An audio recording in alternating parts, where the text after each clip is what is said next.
Hello प्यारे बच्चों, क्या हाल चाल है। बूस्टर डोज लर्निंग सीरीज में आप सभी बच्चों का फिर से स्वागत है। तो दोस्तों, हमेशा की तरह इस बूस्टर डोज लर्निंग सीरीज से आपको पता है क्या बेनिफिट मिलने वाला है कि आपकी जो जो आपकी नॉलेज है, जो आपकी इंफॉर्मेशन है वो एनहांस होने वाली है। जी हाँ दोस्तों, ये आपका कंसेप्ट बेस्ड क्लास है जिसमें आपको हर टीचर एक हर नए वीडियो में एक नया कंसेप्ट लेकर आएंगे। ये आपका क्विक रिवीजन के लिए बेहद ही इंपॉर्टेंट या कारगर फॉर्मूला रहेगा। दोस्तों, ये ना केवल जीपैट बल्कि दूसरे जितने भी एग्जाम्स हैं, चाहे वो नाइपर जेई हो, चाहे ड्रग्स इंस्पेक्टर एग्जाम हो, या फार्मासिस्ट या दूसरे अदर यूनिवर्सिटीज एंट्रेंस एग्जाम, उन सभी एग्जाम्स के लिए एक रामबाण इलाज है। यानी आप कहेंगे कि इस बूस्टर डोज सीरीज के बाद आपकी जो नॉलेज का लेवल है, जो आपकी इंफॉर्मेशन का लेवल है, वो कहीं ना कहीं स्पीड अप हो जाएगा। तो दोस्तों, आज का टॉपिक है HLB स्केल। जी हाँ दोस्तों, HLB स्केल, जिसके बारे में आपको पता ही कि HLB का फुल फॉर्म क्या होता है। तो चलिए कमेंट बॉक्स में सबसे पहले फुल फॉर्म बता दीजिए कि HLB का फुल फॉर्म क्या होता है। तो सबसे पहले HLB को जानना है हमें, क्या होता है कि HLB is the hydrophilic lipophilic balance scale. Yes, एक HLB स्केल जो थी, एक साइंटिस्ट थे ग्रिफिन, उन्होंने सिंथेटिक सरफेस एक्टिव एजेंट, यहाँ जी हाँ दोस्तों, सर्फेक्टेंट को क्लासिफाइड करने के लिए एक स्केल डेवलप किया था। उसको बोला गया है क्या? HLB scale. जी हाँ दोस्तों, तो सबसे पहले तो आपको फुल फॉर्म याद रखना है। तो फुल फॉर्म क्या है इसका? Hydrophilic lipophilic balance. फिर आपको यहां पर देखना है ये किसके लिए यूज किया गया है। जी हाँ दोस्तों, ये किसके लिए हमने यूज किया है?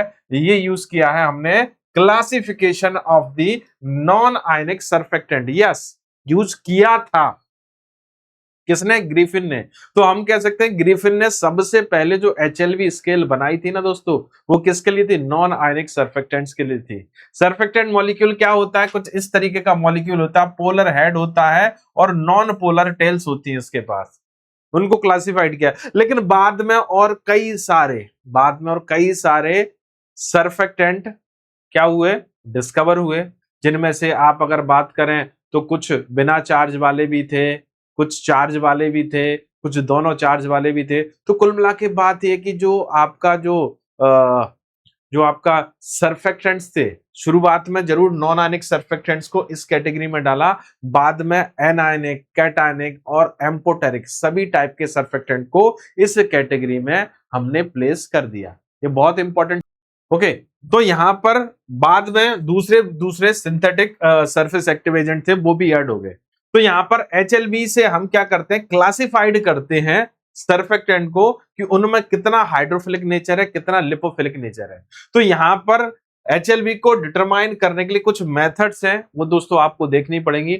एग्जाम के पॉइंट ऑफ व्यू से काफी इंपॉर्टेंट है। अगर देखें दोस्तों, यहां पर मेथड नंबर 1 जो कि नॉन आयनिक सर्फेक्टेंट के लिए कैलकुलेट, नॉन आयनिक सर्फेक्टेंट को HLB वैल्यू को कैलकुलेट करने के लिए यूज किया जा रहा है, जिसमें HLB equal to E/5। Yes, ये क्या होता है वो अभी मैं बताऊंगा। फिर इसके अलावा एक और फॉर्मूला यूज किया गया, E+P/5। यहां पर E percentage weight by weight of ethylene oxide, वही P percentage weight by weight of polyhydric alcohol group था। यस, ग्लिसरॉल और सॉर्बिटॉल। यस, तो यहां पर हम कह सकते हैं दोस्तों, कह सकते हैं जो E है आपका percentage weight by weight of ethylene oxide है, P है percentage weight by weight of polyhydric alcohol. तो मेथड नंबर 1 याद रखना है। मेथड नंबर 1 में HLB इक्वल टू E/5 या फिर HLB इक्वल टू E+P/5। इसके अलावा एक और मेथड है जिसमें कुछ सर्फेक्टेंट के पास स्पेसिफिक फंक्शनल ग्रुप रहते हैं, उस केस में हमें ये वाला फॉर्मूला यूज करना है। HLB equal to 21 minus S/A। S क्या है यहाँ पर? 20 क्या है? 20 एक नंबर है, कांस्टेंट नंबर है। S यहाँ पर सल्फोनिफिकेशन नंबर ऑफ एस्टर्स और A is the acid number of fatty acid. तो मतलब यहाँ पर कहने का मतलब है कि ऐसे सिंथेटिक सरफेस एक्टिव एजेंट या ऐसे सर्फेक्टेंट जिनमें सल्फोनिफिकेशन वैल्यू और एसिड नंबर वैल्यू को हम कंसीडर करते हैं, तब वहां पर ये वाला फॉर्मूला एप्लीकेबल होता है। इसके अलावा एक जनरलाइज फॉर्मूला भी होता है जिसको हम मेथड नंबर 3 में देख सकते हैं। यहां पर तो यहां पर अगर देखें इसमें, तो HLB equal to summation of n number of hydrophilic group minus summation of n number of lipophilic group plus 7। तो कितने किसी कंपाउंड के ऊपर कितने हाइड्रोफिलिक ग्रुप हैं, कितने लिपोफिलिक ग्रुप हैं, उनका आपस में हमें सब्सट्रैक्शन कर देना है, फिर 7 को एडिशन कर देना है, तो आपका HLB वैल्यू निकल आएगा। तो दोस्तों यहां पर HLB वैल्यू को निकालने के लिए 3 इंपॉर्टेंट फॉर्मूले हमने देखे। सबसे पहला HLB इक्वल टू E/5 या फिर E+P/5, दूसरा HLB equal to 21 minus S/A, HLB equal to delta N hydrophilic group minus delta N lipophilic group plus 7। और इंपॉर्टेंट चीज क्वेश्चन आता है कि HLB को स्केल को किसने प्रपोज किया था? ग्रिफिन ने प्रपोज किया था। किसके लिए प्रपोज किया था? सबसे पहले नॉन आयनिक सर्फेक्टेंट के लिए किया था।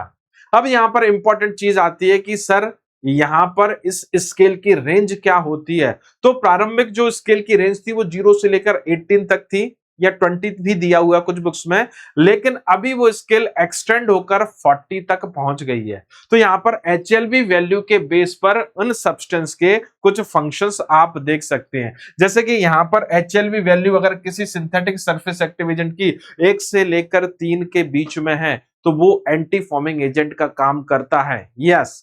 और यदि किसी सर्फेक्टेंट की वैल्यू HLB वैल्यू 3 to 8 है, वो WO एमल्सिफायर का काम करता है, मतलब वाटर इन ऑयल एमल्सिफायर का काम करता है। वहीं यदि HLB वैल्यू 7 से 9 के बीच में है, जी हाँ दोस्तों 7 से 9 के बीच में है, तो वो वेटिंग एजेंट या स्प्रेडिंग एजेंट का काम करता है, वेटेबिलिटी को प्रमोट करने का काम करता है। वहीं OW इमल्शन बनाने के लिए जब हमें एमल्सिफायर की रिक्वायरमेंट होती है, तब हम 8 से 16 HLB वैल्यू वाले, 8 से 16 HLB वैल्यू वाले सर्फेक्टेंट का चुनाव करते हैं। 13 से 16 HLB वैल्यू वाले जो सर्फेक्टेंट होते हैं वो डिटर्जेंट का काम करते हैं। जी हाँ दोस्तों, किसका काम करते हैं? डिटर्जेंट का। डिटर्जेंसी एक्शन आपको पता है, removal of dirt, removal of soil from the surface of any article. इसके बाद आती है लास्ट कैटेगरी जिसको बोलते हैं हम सॉल्युबलाइजिंग एजेंट। जी हाँ दोस्तों, कौन सी? Solubilising agent. तो सॉल्युबलाइजिंग एजेंट के लिए कितनी HLB वैल्यू असाइन की है वो हमें पता होना चाहिए कि सॉल्युबलाइजिंग एजेंट के लिए 16 to 19, 16 से लेकर 19 तक की HLB वैल्यू असाइन की गई है।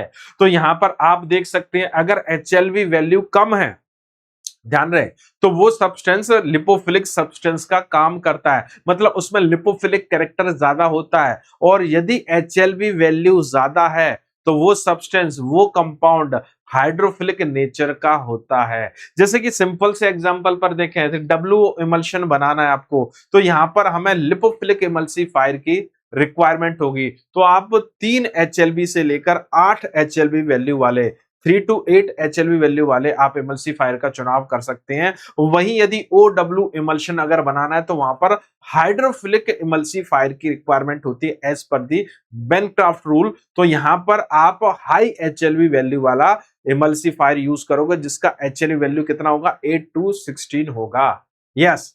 तो यहां पर बहुत सारी रेंजेस रखी हुई है, ये आपको याद रखनी है, बहुत सारी वैल्यूज रखी हुई है वो आपको याद रखी है, ये फॉर्मूला भी आपको याद रखना है। इसमें एक इंपॉर्टेंट चीज और मैं आपको ऐड करता हूं दोस्तों, यहां पर इंपॉर्टेंट चीज क्या है कि यहां पर इन HLB वैल्यू से परे एक्सेप्शनली एक हायर HLB वैल्यू वाला सब्सटेंस होता है।